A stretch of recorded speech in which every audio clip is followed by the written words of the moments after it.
So there are 8 mistakes that I think actors make. And the first one is we think that we can play anything. We think we can play anything, anywhere. We come out of school or we come out of training and we think that we can be all things to all people. And we just really can't. And we're not going to even have that opportunity. So that is where the Defining Your Product seminar came from, is kind of trying to avoid that. Number 2 is doing it all by yourself. You know, I think it's less these days, but it used to be very competitive. It's still very competitive, but there's a lot more actors out there willing to help you, and a network of people that are available to you who really want you to succeed.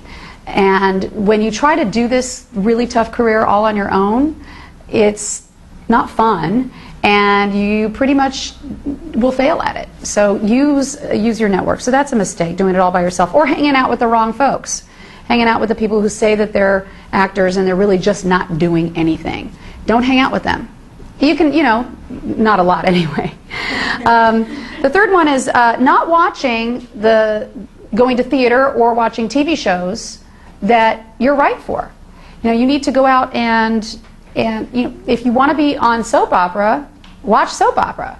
If you want work. I just saw your eyes roll. She says, oh, you know, you would be perfect. You can play a principal, you can play so many things on a soap opera, but it's a different style and genre than, say, nighttime television. And if you want to get work in certain areas and you're going to focus and market to those people, then you need to be familiar, right?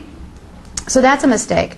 Here's the biggest one, is not knowing the names of casting directors, not knowing the names of agents, not knowing the names of producers and directors, not knowing the projects they work on. That is the biggest one.